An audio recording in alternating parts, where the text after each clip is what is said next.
Are Andrea Berta and Mikel Arteta aligned? We're going to discuss the relationship between the pair. We're going to react to Mikel Arteta's press conference yesterday. We're going to talk about Benjamin Sesko's price.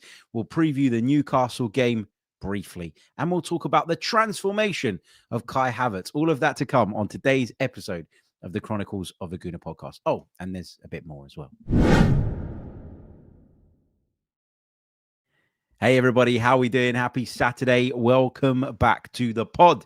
Good to see so many of you joining us live on this Saturday morning. I always start off by talking about the weather. It's the most British thing you can do. So I'm going to start there again. Started off quite miserable, but it seems to be improving. The sun is just peeking through the clouds at the moment where I am, and hopefully the day will get much, much better as it goes on. FA Cup final day today as well. My wife's going to put me through my paces in terms of continuing to paint the downstairs of the house. But I will have the playoff game between AFC Wimbledon and Notts County on in the background. I will stop for the FA Cup final. I think it's very, very important that I do that. And my wife wants to watch the Eurovision Song Contest. Now, I might pretend I'm interested just to avoid doing any more manual labor. How about that for an idea? Good morning to everybody joining us in the live chat. We've got Rumble, Archangel, Glenn, Nahom is with us. Robert Walker is there. Wesbird, Deanie Man, Michael's here. He says, morning, Harry. Timings are critical, not flexible. In my case, they're always kind of flexible. Saturday mornings, I always take my little boy to Greek school. Poor kid has to go through it. I did. He has to go through it too. It's just part and parcel of growing up as a Greek kid, right? But sometimes you just get caught up with the parents and with the priests are always there because it's part of a church and they're always on your case and they're always asking if you can help with this and help with that. Which, listen, it's nice to do when you can, but when you've got things to do, it's not the place to go if you need to shoot off quickly. So, yeah. Anyway, we'll park that conversation because we've got quite a bit to get into today. We're going to talk, as I said, about Martin Zubimendi, Arsenal, trying to slightly tweak something, adjust something with regards to that potential deal. We're going to focus on the relationship between Andrea Berta and Mikel Arteta. That's been talked about quite a bit recently. And I thought Mikel Arteta gave some interesting comments on that yesterday. We'll also talk about Benjamin Sesko's price because it seems to be going up and up and up and up and up. And I'm glad I'm not the only one that thinks that. It went from a really reasonable amount to a quite stupid amount now, if you ask me, and an amount that represents a much bigger risk factor. And therefore, I'm a little bit unsure about whether or not that's a deal we should be pursuing. But we'll get into the ins and outs of that. We'll also kind of briefly look ahead to Newcastle as well, coming up tomorrow. It feels like the season's over in a lot of ways, but I have to kind of keep like shaking myself and reminding myself that actually we haven't qualified for the Champions League yet. And I've been saying for a while that it's really important that we finish in second. Well, we've got work to do if we want to achieve that. So quite a bit to get into. Don't forget, if you haven't done so already, to leave a like on the video. It really, really does help. If you're a regular viewer, you'll know exactly what you're going to get over the course of the next 30, 40 minutes. So please do support us in that way. Subscribe to the channel as well. We're crawling closer and closer to that next milestone. And if you're listening on audio, whether it's Apple or Spotify, reviews are very much the name of the game, and I really, really appreciate all the support. All of that stuff is free, of course. So there's no excuse for you not to help me out in that sense. Okay, let's talk then Martin Zubimendi. I think that's a pretty good place to start this morning. So for a good while now, we've been hearing that Martin Zubimendi is Arsenal bound. This goes right back to the January window, and I know a lot of people were quite skeptical of the timing of this story. A lot of people felt that this was something being put out at a particular time in order to try and just calm down the noise a little bit around Arsenal's lack of transfer activity in January. And I do think there was probably a bit of that in sort of when the story was put out and all the rest of it. But it does feel like this is real. It does feel like it's moving. It does feel like it's happening. And anybody who's anybody is reporting that Arsenal are very, very close to confirming the deal of Martin Zubimendi. We know he's got a release clause. We know that in Spanish football, it works in a very specific way. Go and pay that release clause. Go and make that deposit to La Liga. And it's done. There's no chance of the club holding them back. Obviously, you've got to agree terms with the player and all the rest of it. But we also know that you can negotiate too. And it doesn't mean that because there's a release clause there, you can't do anything that falls outside of the parameters of that release clause. If you negotiate a lower fee, that's fine. That can be done. It's on the club then to accept or reject. But we also know that the release clause requires the money to be deposited in one go. And that is what a lot of clubs want to avoid, particularly now with kind of PSR and all the rest of it. There's a lot of clubs out there and a lot of business people who have looked at these rules and regulations and feel like sometimes actually spreading the cost over a longer period of time is beneficial to the football club. And it sounds like, based on some recent reports, that Arsenal are now trying to renegotiate with regards to Martin Zubimendi. Now, I would question if they ever got to the point where the deal was definitive, i.e. the terms of it. Like, did they ever get to a point where it was like, Real Sociedad, we're going to give you X amount of money for Martin Zubimendi? And then have they gone, actually, do you know what? Now that we know that the player wants to join us, how about we come to the table again and we try and negotiate something different? I don't think that's what's happened. I don't think we've got past the point whereby the selling club have given the complete green light. We think that we've got the player on board. We think that he wants to come. We think that he is going to come in the summer.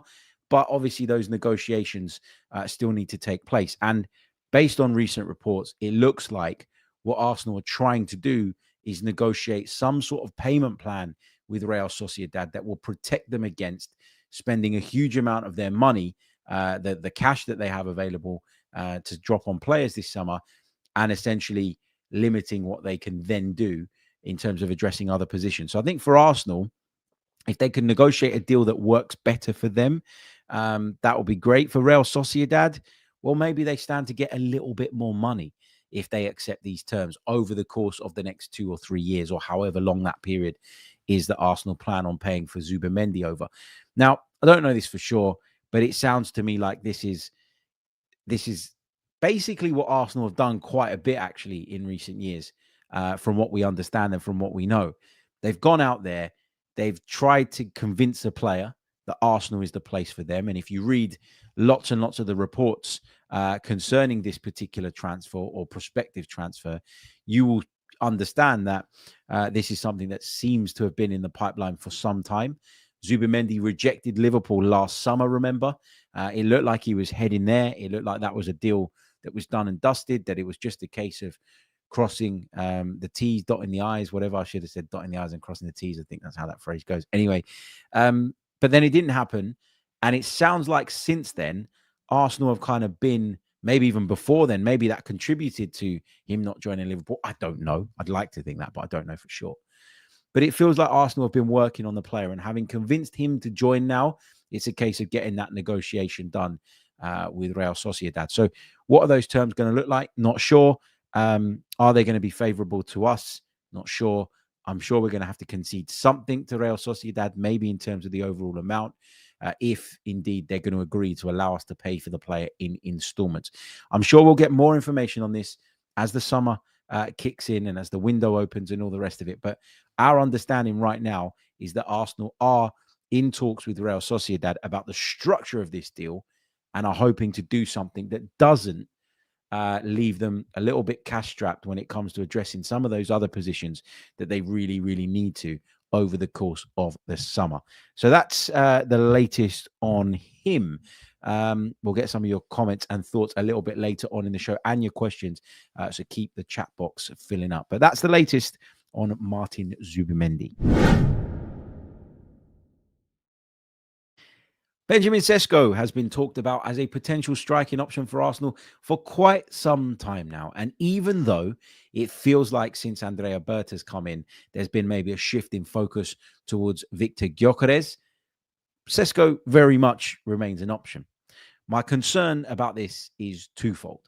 The first part being that I don't think he's the finished article yet. I think he's got some development still to go through. I guess you can kind of counter that point by saying, well, Kai Havertz is back. So if Benjamin Sesko was to come in, he would be allowed that kind of adaptation period and he'd be given the opportunity to figure out the system, to understand how we play, and to develop and adapt to the new surroundings. And with the German there, it would mean that actually there wouldn't be a huge amount of pressure on Benjamin Sesko, apart from whatever crazy price you end up paying for him, to really kind of go out there and deliver from the off. Does that make it a suitable environment for a player that some people believe has a higher ceiling than Viktor Gyokeres, for example? Maybe. I don't know. But my concern with this is that the price just gets bigger and bigger and bigger and bigger. And at what point do you just go, no, this is too much, and walk away? And we've seen Arsenal do that in the past with players that, for all we knew, they were really, really big on. Remember Mikhailo Mudryk? We had a price point in mind. I would argue that that price point we had in mind was crazy when you look at what he turned out to be. But we had that figure in mind, and then there came a point where Chelsea come along and just blew us out of the water. Blessing in disguise, or what, by the way. But I think you've seen a lot of examples. There was Caicedo, that we were looking at supposedly. And then obviously we got to a point where the price looked silly to us and didn't make sense for us. And, there wasn't any interest there. We've had it in the past with Alexander Isak. What a bloody mistake that was. He had that 90 million euro release clause. We were heavily linked with him at the time. Arsenal decided that was too much and walked away. I'm not saying we've always got that right, because we definitely haven't. Mikel Arteta, I think, said it in his press conference yesterday. Nobody has a crystal ball, which is absolutely right and true. But, you got to take gambles, but you also have to know where your limit is for someone. And for me, the limit for Benjamin Sesko is at about 60 million. And at the beginning, his release clause was said to be around the 50 million mark. Then it was said to have creeped up. And now I'm reading reports of like north of 70, 75 million. And I'm like, this is just crazy. At that money, I'm not doing any deal for Benjamin Sesko. And so we then circle back to this discussion and debate that we've been having quite a bit over the last sort of few weeks and months of, well, who else is there? Well, it feels to me like we're looking at three players. Like there's three players that are being talked about over and over again, right? Alexander Isak, but that is half-assed, because we all know that we're not going to spend what Newcastle are going to demand for that player. We're not going to spend that on any one individual player. And you know what? I think that the price that Newcastle are quoting of 150 million, quite frankly, is ridiculous. I don't think there are any players in world football right now that are worth 150 million pounds. Obviously, Newcastle have that wealth, and they don't have a desperate need to sell the player. So for that reason, they're kind of well within their rights to demand what they're going to demand. I don't have a problem with them digging their heels in. If we had Alexander Isak and others were sniffing around him, I'd do exactly the same thing. But my point here is that you've got to be sensible, man. And this idea that there are no other strikers in the world other than Viktor Gyokeres or Benjamin Sesko or Alexander Isak, who we've established is out of reach, is crazy. It is really, really crazy.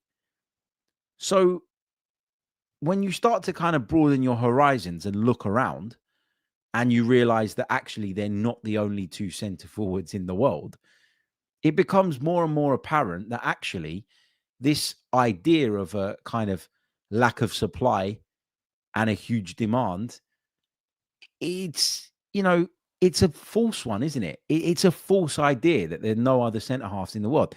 And this is the problem. And this is where, people like me play a part in this as well. And I do realize that the more we talk about these players, which we seem to be doing every bloody day at the moment, and I hold my hands up, the more people get attached to them, the more people look into them, the more people read into them, the more people watch highlights and clips of them, the more invested they then become in them. And all of a sudden, it's like, this is the guy. And there's a complete lack of, awareness of what else is going on in world football. And you end up developing this kind of tunnel vision whereby you go, it's got to be Sesko or it's got to be Gyökeres. And if you don't land either one of those players, the fans go crazy. That was the guy. We should have got him. Why was he the guy? Because you watched compilations of him over and over and over again. Idiots like Harry Symeou went on their podcast every day and spoke about this player and created this desire Not saying I influence people because I don't, but if every Arsenal channel, every Arsenal podcast, every TV outlet, every radio outlet is talking about Viktor Gyokeres to Arsenal and we don't sign him, or Benjamin Sesko to Arsenal and we don't sign him, people will go, oh, where do we go next? And then that causes a feeling of deflation. And then that adds pressure on the club to go out and do that bit of business. Again, my point is, I like the players.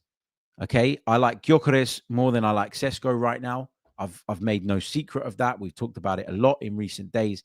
But at the same time, to kind of put all your eggs in those guys' baskets would be a little bit silly, particularly when the price points are creeping up and up and up and up and up, especially in the case of Benjamin Sesko. There has to be a point where you go, this is silly. And for me, paying north of 70, 75 million for somebody like Benjamin Sesko, that would be silly. That would be stupid. So unless the price is a lot more reasonable, I'm putting my cards on the table and saying I would walk away from that one. I really, really would. I really, really would. We're going to talk Andrea, Berta and Mikel Arteta very, very shortly. But before we do that, we're going to talk Newcastle, which is coming up tomorrow. Home game, big game.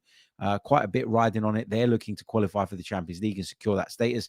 We are looking to also qualify for the Champions League, but maintain second place. We'll get into that game very, very shortly. So stick with us. You're listening to the Chronicles of a Gooner podcast. Don't go anywhere. You're listening to the Chronicles of a Gooner. Like and subscribe.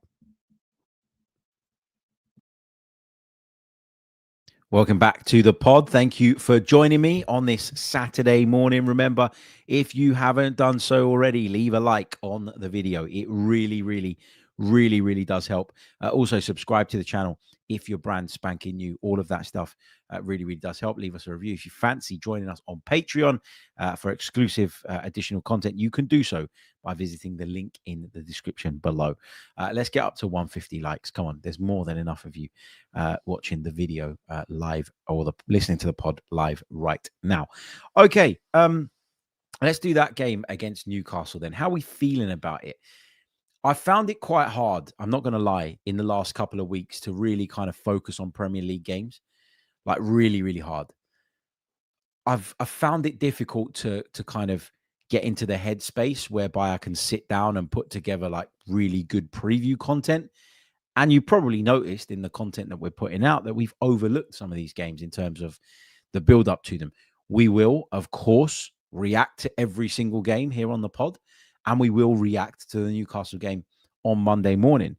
But I'm finding it really, really difficult. I just want the season to be over. Obviously, I want us to finish second. Obviously, I want us to secure our Champions League status for next season. And I'd love to see us go out and beat Newcastle this weekend. We kind of owe them one, don't we? After what's been a dreadful season against them, when you think about it, they've beaten us in the cup semi-final. They've beaten us in the league. It's not been good. It's not been good at all. So yeah, there's a real kind of desperate need for me, I think, for us to go out and put that right and to achieve all the things that we're hoping to by doing that. But in terms of the preview, it's really difficult to know, A, who's going to be fit.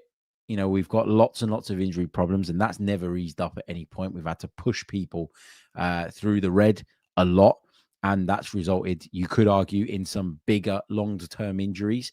And so I think there needs to be a lesson learned from that.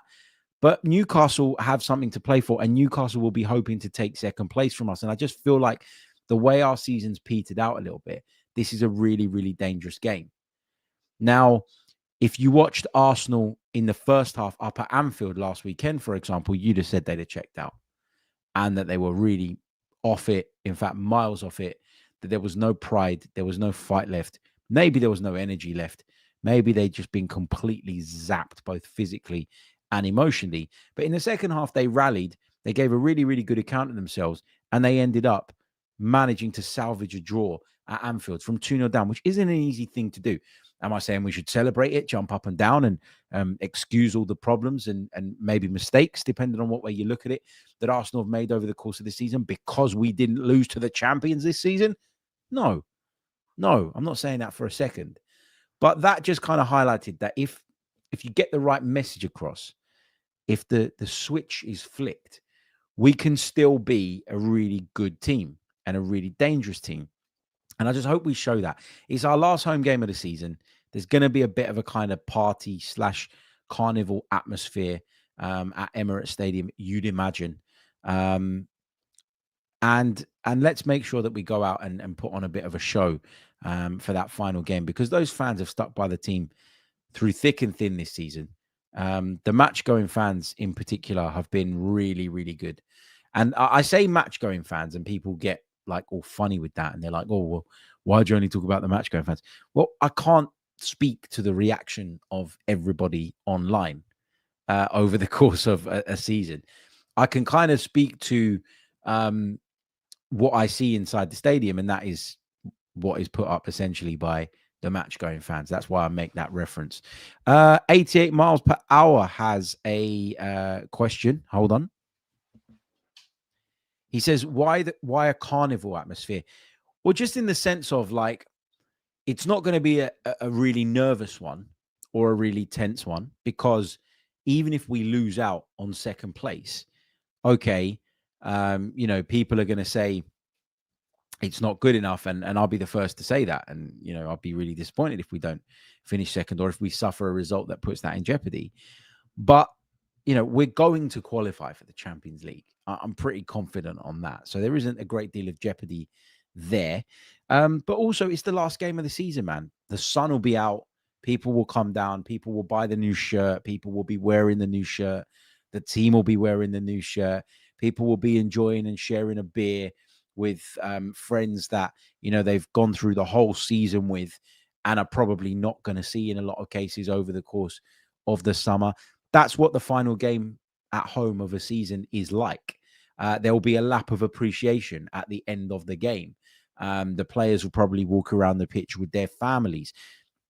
When I say carnival atmosphere, I don't mean in the sense of there's going to be this massive, huge title winning party. Of course it's not, because we ain't won anything. But it is a very different occasion, the final game at home of the season. So, yeah, that's what I'm kind of alluding to or referencing there. Newcastle got some players missing. We've got some players missing. Really, really difficult game to call. I hope that home advantage will mean that we do enough. And if we win the game, it puts us in a really, really good place to make sure that we finish second. And obviously that will definitely secure our Champions League qualification. So that's the aim. That's the goal. It's very, very clear what we need to do and what we should be aiming to go out there and do. And obviously there is a chance that Kai Havertz plays some part. Mikel Arteta was really complimentary of the German in his press conference yesterday. He talked a lot about his recovery, about how he's managed to work his way back to fitness really quickly, how strong and how sort of tough he's looking at the moment. And I know a lot of people have been sort of referencing pictures of Kai Havertz in a recent training session and going, wow, he's bulked up a bit, hasn't he? Maybe that's what this injury's given him the opportunity to do, to really put in some work, maybe on the upper body, which maybe takes his game and his threat, if you like, to a whole new level. We'll have to wait and see. Me personally, if there's any doubt over Kai Havertz, I'm not using him between now and the end of the season. I'm not using him against Newcastle, and I'm not using him against Southampton. I would have to be completely convinced that he is ready. I'd have to be completely convinced that he's able to help and support the team right now from a physical standpoint, to even use him for 5-10 minutes. I just think he's really important to the squad. And I think he's someone that we want to have fit. We want to have and enjoy a really strong pre-season so that he can be ready and raring to go for the new campaign. So that's just my thoughts on that. Right. Let's talk then. Our main topic. Are Arteta and Andrea Berta actually aligned?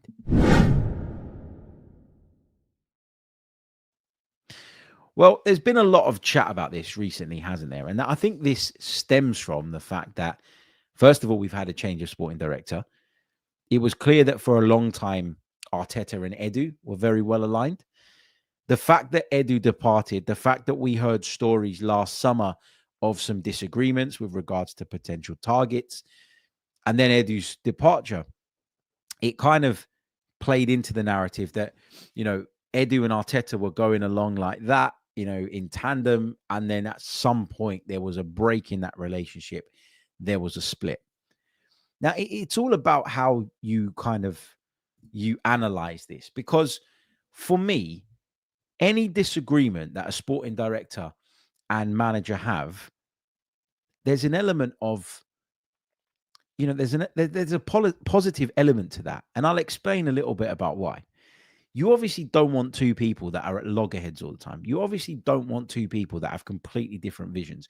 You don't want two people that believe that getting their own way and winning that power struggle is more important than the good of the team and the good of the club. You don't want that, but you want healthy challenge. You want people that have the cojones, if you like, to be able to turn around to each other and say, I don't agree with that, and here's why. That can then lead to discussions. That can lead to going down different paths in terms of your sort of analysis and the way you're thinking.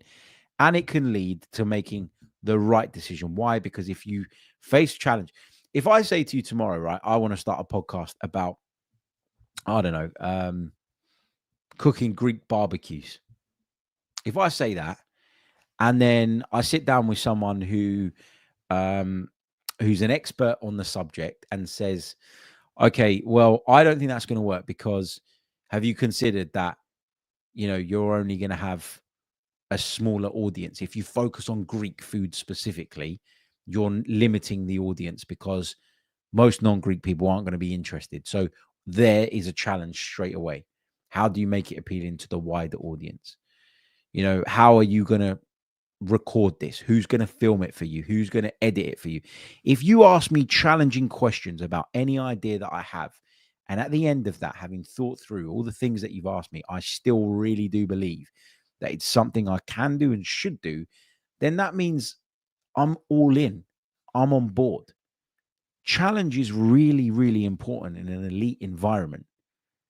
And everybody's got to be grown up enough and big enough to understand that challenge doesn't mean disrespect. Challenge doesn't mean that you don't have the same final goal. Challenge is good. Challenge is healthy. I really, really do believe that.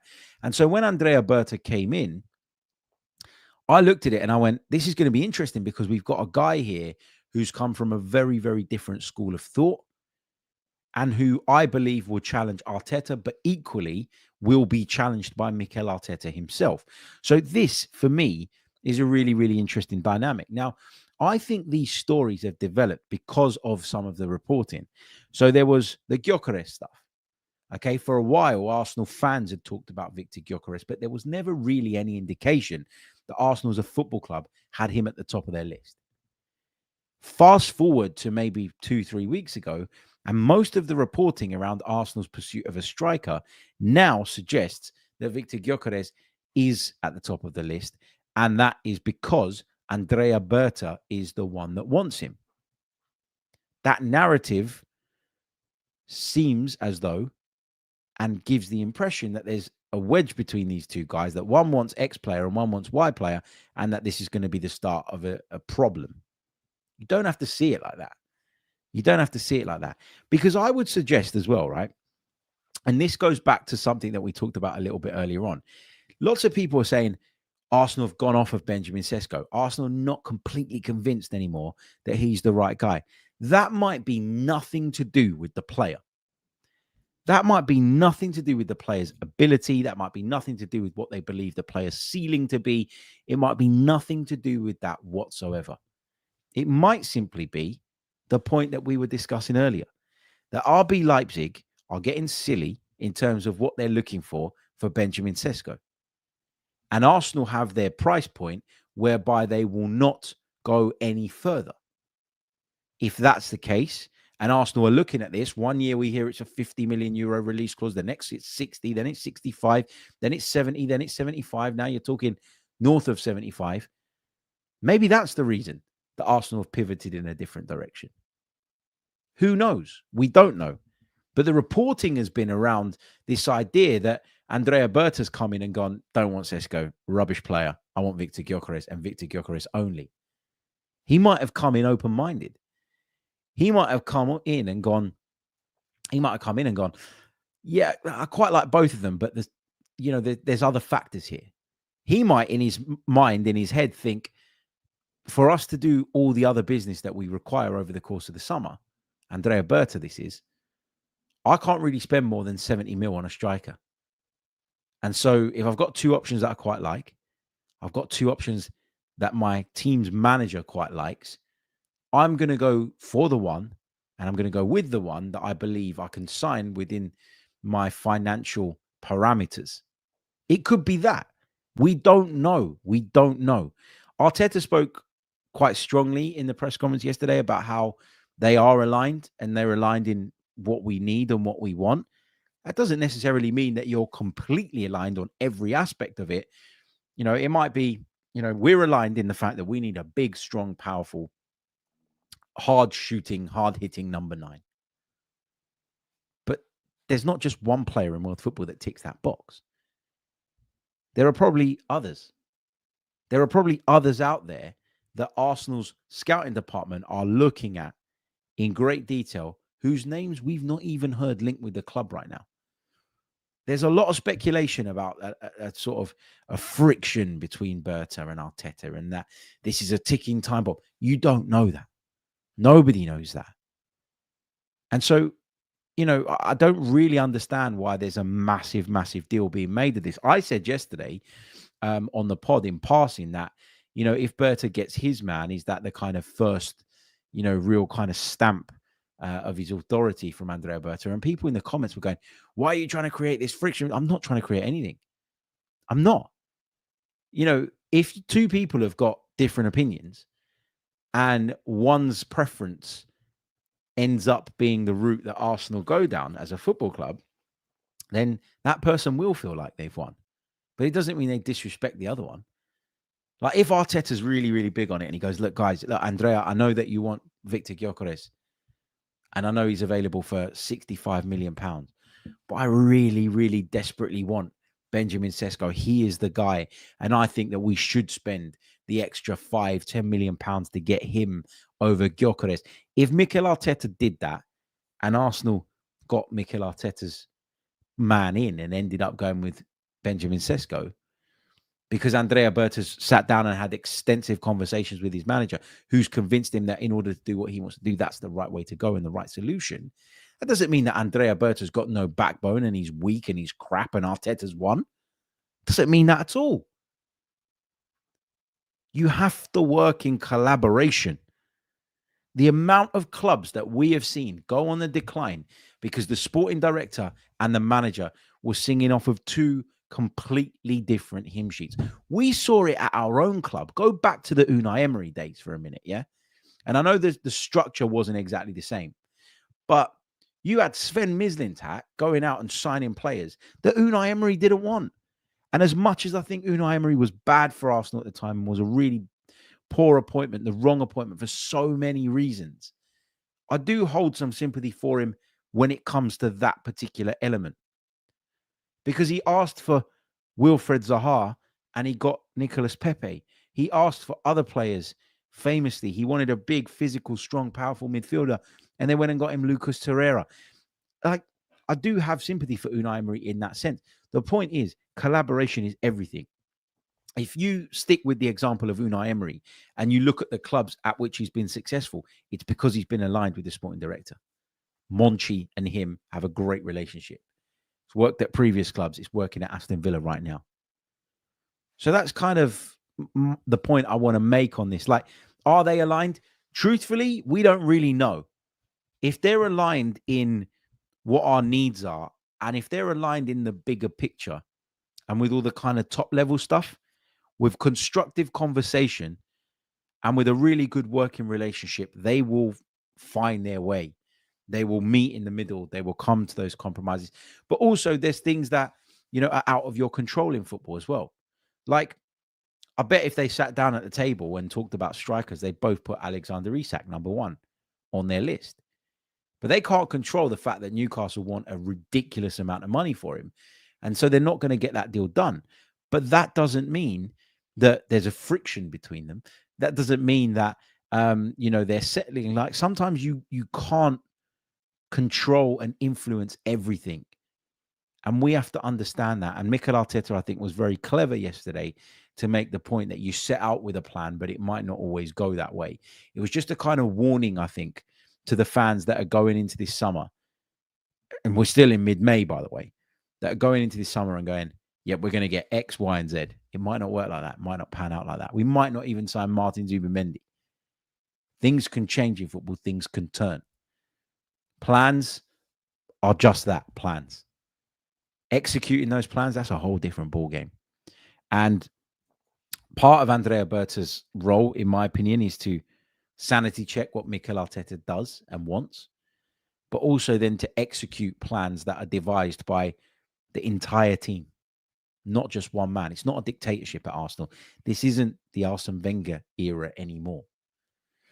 And for a long time, it was great under Arsene Wenger, and it worked really, really well. But as football became more complex, as the game developed and as the game changed, he couldn't manage every single aspect of it. And we saw the importance of having multiple people at the top of your football club that understand, A, the game, the culture of the club, what the restrictions are within which they're working, etc., etc. And I'm quite confident that we'll see these two guys make it good over the summer. Fingers crossed. Going to take a few of your questions for the last 5-10 minutes or so before we sign off of today's episode. But just before I do that, if you haven't done so already, guys, please leave a like on the video. It really, really, really does help. Subscribe to the channel as well if you haven't done so already. We are around about 150 subs away on YouTube from hitting that milestone of 40,000. I'd love to get there, ASAP. And we'll do a giveaway when we do. So if you're watching and you're not subscribed, what are you playing at? Subscribe. It's free. It doesn't cost a thing. Like the video if you haven't done so already as well. Let's try and get up to at least a couple of hundred likes on this one before the live stream ends. If you're listening on Apple or Spotify, leave us a review. And if you wish to support me in bringing you daily content here on the Chronicles of a Gooner podcast, you can do so by visiting our Patreon page. Link again in the description. Okay, let's go into the live chat. Get your questions in. Anthony says, Harry, there's a point that you have to back the manager in terms of the players he wants, but we've done that for 5 years and that's got us nowhere. Berta needs to stamp his approval on the players he needs. Yeah, I think there's a balance that needs to be had. Okay, so the way I see it is this: the manager focuses purely on football and will want what is best for his team and probably doesn't have to be as sort of mindful of things like age profile and prices and salaries and length of contracts. They have a different role. They have different concerns. A sporting director has to think about all of those things I've mentioned and the footballing side. So it's a bit more sort of an overview. You're a bit more of an overseer as a sporting director. And that means that you might not necessarily be aligned with every need of the manager. So let's take January, for example, where we know that Arsenal explored the idea of signing Ollie Watkins. Mikel Arteta wanted Ollie Watkins. Arsenal Football Club did not want to pay what was required to get Ollie Watkins. So that's where one guy is looking at it through the lens purely of football. He's a good striker. He improves my team. I could really do with him right now. But the club, and in this case, it will be the sporting director moving forward, have to look at these things and go, okay, but does that make sense for my football club? It's another layer of checks. But listen, we have done it for 5 years and we have improved. Like there's not many big signings that Mikel Arteta's made that you look at and go, wow, that was a bloody car crash. Not really. Like if you look at some of the lower level ones where we clearly knew we were taking a bit of a risk, like your Lokongas, your Tavareses, those kind of players, they were low risk, potentially high reward. Unfortunately, it hasn't turned out like that, but they were low risk in what we paid for those players. When you think about the big ones, like you think about Rice, that's been worth the money. You think about people like Odegaard, generally, okay, he's had a bad season this time around, but it's been worth the money. You think about Havertz. I know a lot of people would argue that 65 million was too much money. I think that his value to the squad probably reflects slightly less than that.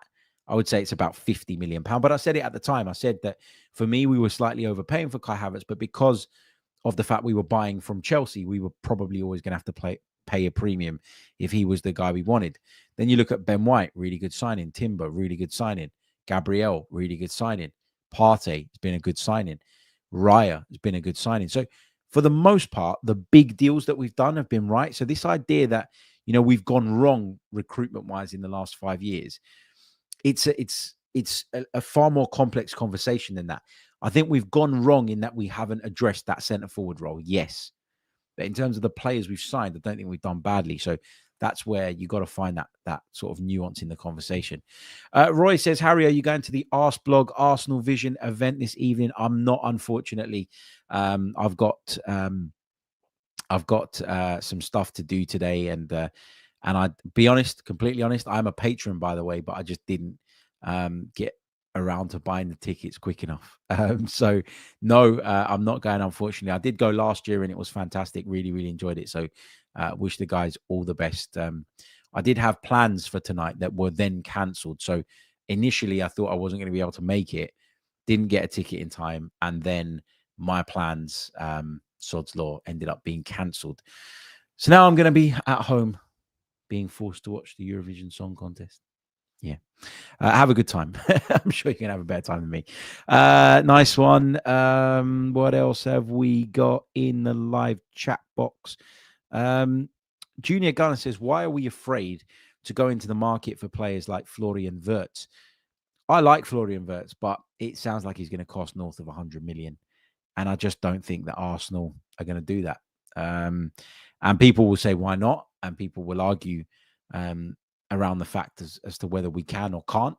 For me, I'm just going to say I don't think that's realistic. And I've also read a lot of stuff like he's been linked with Man City, but a lot of sort of the people with their ear close to the ground when it comes to German football seem to think that he's going to end up going to Bayern Munich in the end. So it might be one of those where his mind's already made up. I don't know, but yeah, he's a good player. He's a talented player. There's no doubt about that. No doubt about that. Cyber says, I know he's 27, but I don't think we can overlook getting in Lookman. His numbers have been really good for 3 seasons now. He's a left wing forward that would bring much needed goals from that side. Yeah, I mean, he's done really, really well at Atalanta, but I do think there are levels. And I know people will point back to that Europa League final where he was outstanding and deserved all the plaudits in the world. But I do think there are levels. And I think at Arsenal, the level generally is higher. And I think at Arsenal, we need to be aiming higher. Lookman doesn't really feel like a kind of long-term investment. And I'm not saying that that's what we should do. I believe that we should be buying players that can help us today. Right? I've said that repeatedly recently, but I do think that we will be looking at someone probably of a slightly different age profile to that. So he says we couldn't beat Palace or Bournemouth at home. Don't see us beating Newcastle. A draw is the best we could hope for. I mean, look, I didn't see us coming back from 2-0 down at Anfield. If you sort of go back to half time, I thought we were going to concede 5 or 6. Things can change. Things can happen in football. I don't think a draw is even a bad result, to be honest with you. If we draw, then we just have to match their result at Southampton on the final day, and we stay above them. So a draw is not the end of the world. I think defeat would be a big problem for us. I want us to go out there and sign off on our final home game of the season with all 3 points. I'm sure we all want that. But we have to recognize that we're up against a good side in Newcastle United as well, who obviously have a lot of motivation and a lot to play for at the moment. Al Mack says, would you take Rodrigo or Nico Williams? If we're talking purely based on the player, forget prices, forget salaries, Rodrigo, no question about that in my mind. Still a little bit unsure about Nico Williams, I've got to be honest with you. Aguna Matata, love that name, says, Harry, can't you be honest with us right now and say Arteta has fouled or Stan, the owner, let him down?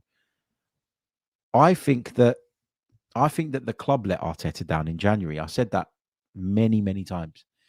And I stick by that.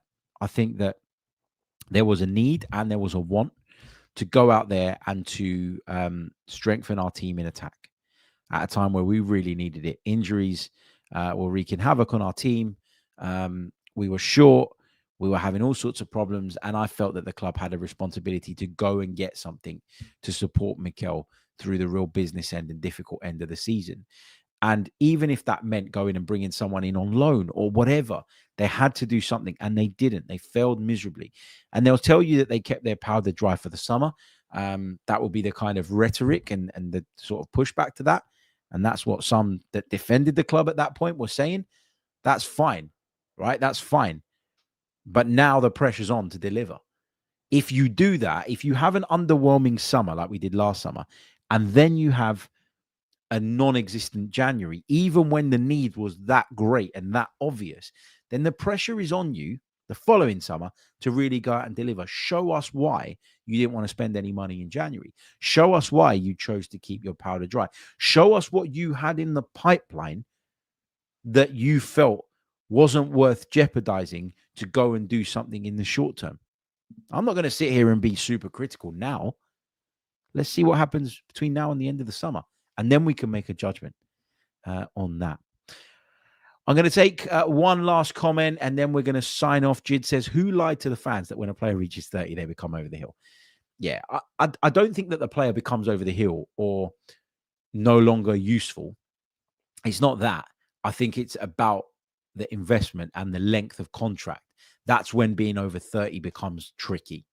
Not for the manager who picks the player. And if the player goes and performs, who cares how old he is? I'm over 30. I definitely don't want to admit that I'm over the hill. Not in a football sense, just in any way, really. But it's about the contracts. It's about the length of time over which you're, investing. I think that's where it becomes an issue.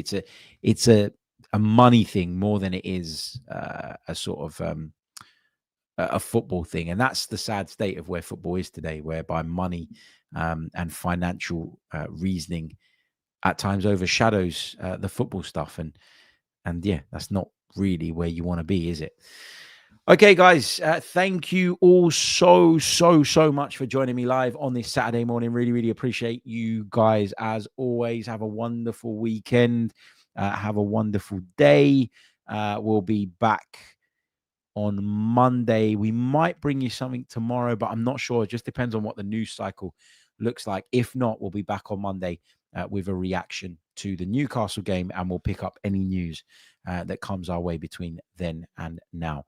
Thank you all so much once again. Like, subscribe, leave us a review, all the rest of it. Get your comments in below as well, and I'll see you all on the next episode. Until then, take care of yourselves. Have a wonderful day. Up the Arsenal. Goodbye.